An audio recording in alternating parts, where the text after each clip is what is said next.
When we began planning our travels through South America, there was one place in particular that we were most looking forward to, and we knew it would also be the most challenging: Patagonia. There were numerous things on Eric's bucket list that he wanted to accomplish while we were there, like visiting Tierra del Fuego, hiking Mount Fitzroy, exploring Torres del Paine, fly fishing for Patagonia brown trout. The list was so long, and I wanted to survive and eat the king crab.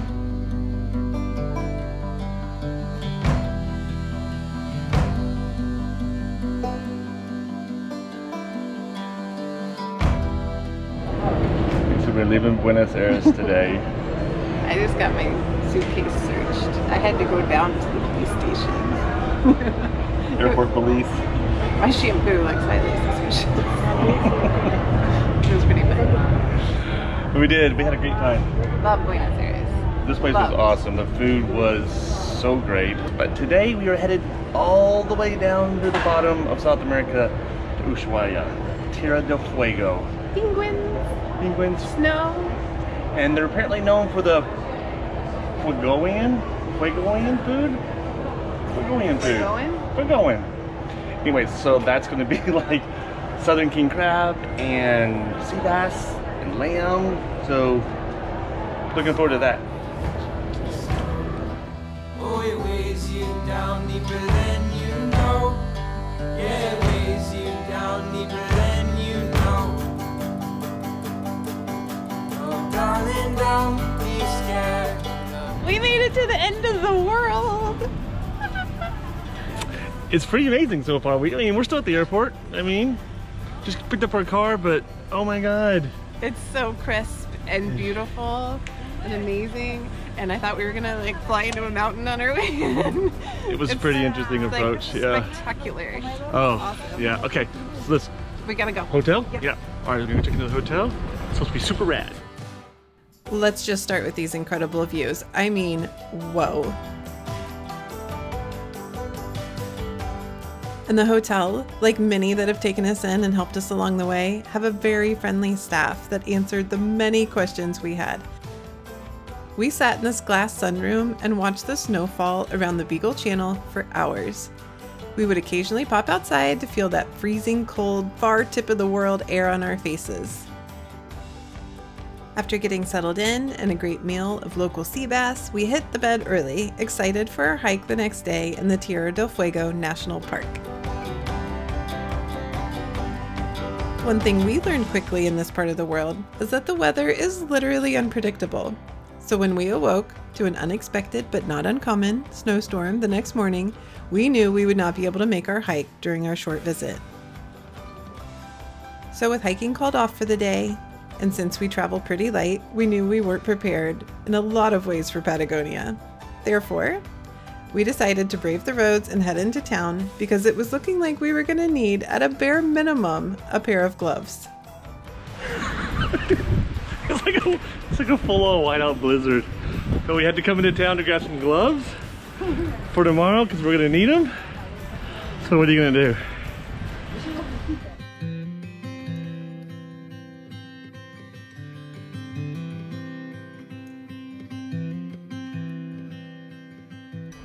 Today we are going to see the penguins. So there's actually a little tour that actually you take the Zodiac over to the little island where they all walk around, and you get to walk around them. That sounds pretty cool. It is a little chilly, but nothing like it was yesterday. Yesterday was insane. It was. I'm so glad that the weather worked out with this though. So we have sun. It's sun, so yeah. Should be fun today. Go see some penguins. I always thought the name Tierra del Fuego had something to do with the fantastic sunsets hitting the mountains and looking ablaze.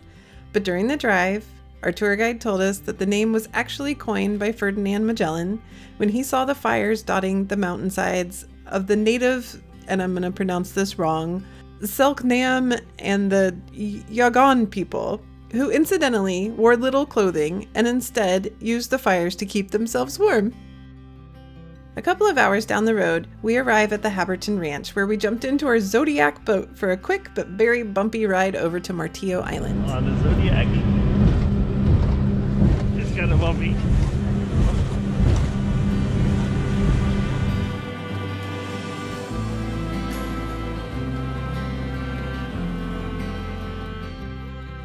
There are two kinds of penguins on this island. First, the Gentoo penguins, and they're pretty easy to spot because of their orange lower bill and their white patch above their eyes and their cute little orange feet.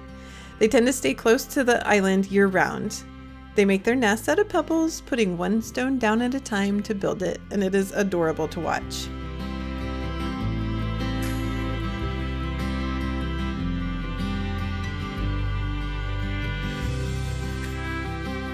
Next up, we meet the Magellanic penguins. Did I say that right? I don't know.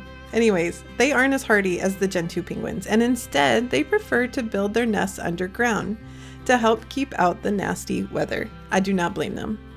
They are also migratory birds, so when the weather turns really bad in the winter, they're going to begin to move north, often as far as Brazil or Peru. And hey, I guess that means there's a chance that we could have met them when we were on our trip to Lima.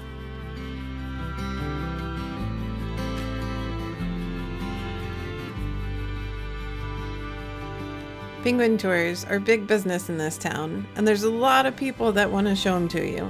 However, because there are so many penguin tour companies in town, you want to make sure that you choose the tour onto Martillo Island. Pro tip, there's only one. One company was awarded the contract to go onto Martillo Island.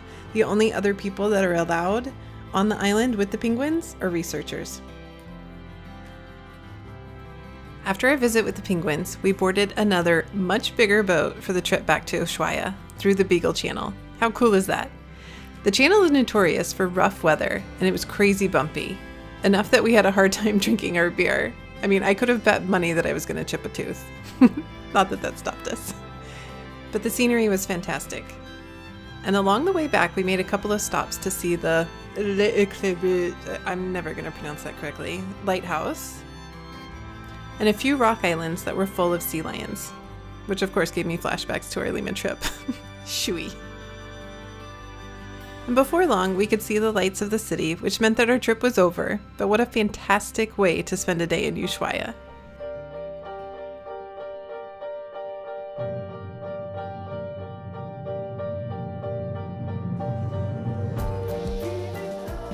We just finished an awesome day on our cruise around the islands inside the Beagle Channel.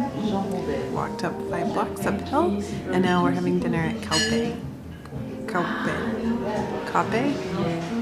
Sorry. I don't know. But it's delicious so far. King crab. Now, if you've been following us for any amount of time, you'll know we always have food goals when we visit a new place. Kaupe was the perfect place to try some local sea bass and the famous king crab before we left, and oh my, it was delicious. Start to forget all the pain that they know. Don't worry what you'll get in return. Okay, so our first stop in Patagonia was a huge success. Ushuaia was awesome. We had so much fun. I think this is a perfect way to start it off, all the way down to the end of the world. We had some pretty crazy weather, but the penguins were awesome. The food was good. I mean, this place was great. So, off to the next stop. Next stop. Thanks for joining us on our Patagonian adventure. Next time we head up towards El Chalten to attempt the Mount Fitzroy hike, check out a cozy mountain restaurant, and visit the spectacular Perito Moreno Glacier.